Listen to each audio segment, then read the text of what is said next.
Ah, oh, senang sekali rasanya kita berbagi pengalaman, berbagi cerita malam hari ini dan semoga bisa memberikan inspirasi pada Anda bahwa tidak ada yang tidak mungkin untuk mengejar satu mimpi ketika kita memiliki niat dan semangat.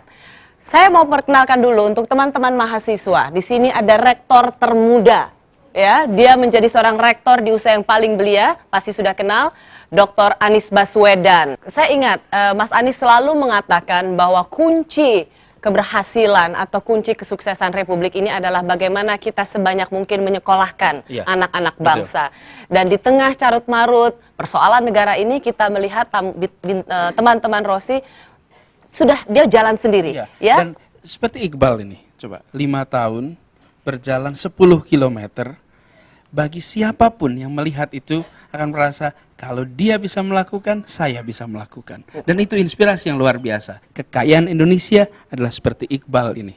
Manusia-manusia Indonesia yang tangguh dan terdidik, itulah kekayaan kita. Kalau kita melihat kekayaan kita yang terutama pada sumber daya manusia, maka kita mau belajar serius. Karena itu memperbesar kekayaan Indonesia. Tapi kalau kita mengatakan kekayaan Indonesia selalu alam, bisa habis itu. Jadi memang pendidikan adalah kunci dan saya rasa anak-anak muda, ibu yang menjadi contoh tadi usia 70. Usia tidak menghalangi untuk terus belajar, 74. 74 menjadi master sebentar lagi doktor. Doktor. Bayangkan yang lain-lain, saya rasa harus lebih hebat ya. Harus lebih hebat. Terima kasih ya Mas Anies ya. Ada Susan Bahtiar juga di sini. Ya seorang artis, seorang model, tapi juga sangat concern dengan pendidikan. Apa kesanmu melihat teman-teman Rosi malam ini? Pertama pasti satu terharu akan semangat yang begitu berapi-api dari jiwa mereka, itu pasti. Kemudian salut sekali, hebat sekali melihat Iqbal, melihat Ibu Patris, melihat Christine yang dengan keterbatasannya begitu semangat.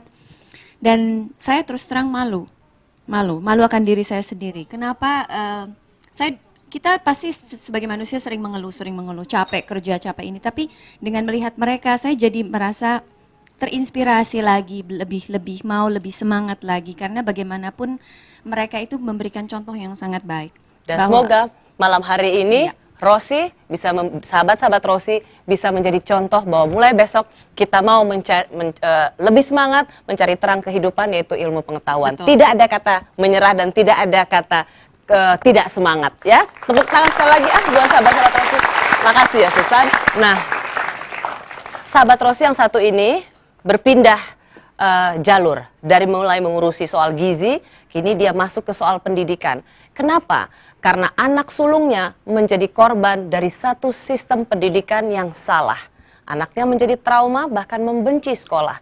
Sejak saat itu ia berjanji untuk membangun satu sekolah yang berdasarkan pembangunan karakter. Dr. Ratna Megawangi. Kita boleh berikan tepuk tangan sekali lagi Dr. Ratna Megawangi. Selamat malam Bu Ratna, terima kasih sudah hadir di sini tengah kesibukan. Bu Ratna Megawangi adalah seorang yang sangat concern dengan pendidikan karena sebelumnya mengalami pengalaman buruk, sedikit trauma. Sang anak tidak mau sekolah karena ada satu istilahnya apa Ibu ya, tidak mau sekolah lagi gitu. Ceritain deh Bu Ratna, titik baliknya. Waktu itu kami baru pulang dari Amerika tahun 93. Itu anak kami itu sekolah di Amerika selama 7 tahun. Jadi kan beda sistemnya di sana dengan di sini. Begitu pindah ke sini, terus kemudian di sekolah yang kebetulan memang yang katanya sih memang sekolah unggulan. Ternyata ya, itu belajarnya yang terlalu akademik, yang dari pagi sampai sore, sampai akhirnya trauma.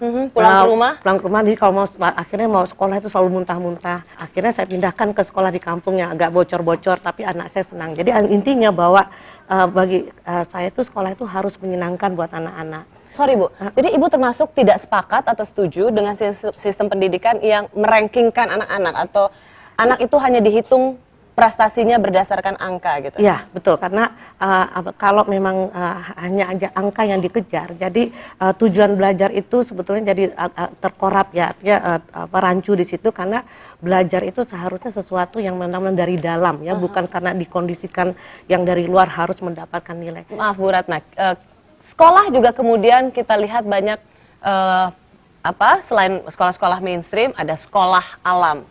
Kita saksikan sekolah alam atau School Universe of Parung. Belajar bersama alam, belajar menyatu dengan alam. Inilah salah satu keunikan sekolah alam School of Universe di Parung, Bogor, Jawa Barat. Outbound seperti ini bukanlah materi pelajaran olahraga, tetapi materi pelajaran kepemimpinan. Dari kegiatan ini, siswa belajar berani, belajar memperkuat mental, juga belajar memimpin kelompok termasuk mengambil keputusan dengan segala risikonya. Sekolah ini memang bertujuan memunculkan calon pengusaha tangguh sebagai lulusannya. Sesuai namanya, sekolah alam. Lihatlah desain ruang-ruang kelas mereka. Bioteknologi atau teknologi ramah lingkungan juga jadi mata pelajaran tersendiri. Konsep pendidikan berbasis alam ini bahkan diterapkan mulai jenjang taman kanak-kanak. Dilengkapi dengan penguasaan bahasa Inggris dan akhlak, tiap siswa juga dididik mandiri. Misalnya, siswalah yang menentukan jam masuk sekolah dan menyusun jadwal mata pelajaran. Begitu banyak cara untuk bisa menggali potensi Anda. Dan di sini, mereka percaya pada alam. Alam jadi salah satu sahabat utama agar anak kita semakin mengenal dunia dan isinya. Di sini ada perwakilan dari sekolah alam gitu. Pertanyaan saya apa ya? Bagaimana mengkaitkan pendidikan sang anak dengan mendekatkan mereka dengan alam? Sekolah alam membuat metode atau sistem pengajaran dengan mempergunakan 80% alam sebagai media belajarnya. Jadi Anda juga sepakat ya bahwa untuk memberikan atau mendidik anak-anak itu tidak hanya melalui angka, Betul. tapi juga pengembangan karakter. Betul, dengan karena cara di sekolah kami mendekatkan juga mereka begitu. dengan alam. Biar mereka menjadi pemimpin yang kenal betul dengan alamnya dan mereka akan berkembang sesuai dengan karakternya masing-masing. Karena tiap orang punya visi yang berbeda, punya misi yang berbeda pula ketika melihat segala sesuatu dengan kecerdasannya masing-masing. Kita akan dapat cerita lagi seperti apa sekolah yang sesungguhnya dan filosofi pendidikan supaya kita mendapatkan anak bangsa yang terampil dan membanggakan Republik ini sesaat lagi di Rosi.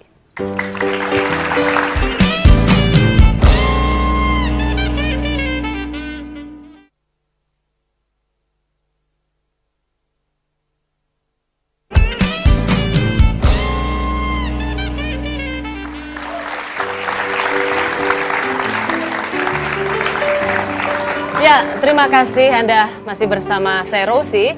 Dan malam hari ini cerita tambahan soal Ibu Ratna Megawangi, putri kedua ya? Iya. Putri kedua, anak kedua dari Bu Ratna ini memilih untuk homeschooling dan paket C. Waktu itu di orang-orang semua pada bingung, kok anak menteri memilih paket C begitu? Karena waktu itu Bu Ratna adalah istri dari Menteri Negara BUMN Bapak Sofyan Jalil. Oh.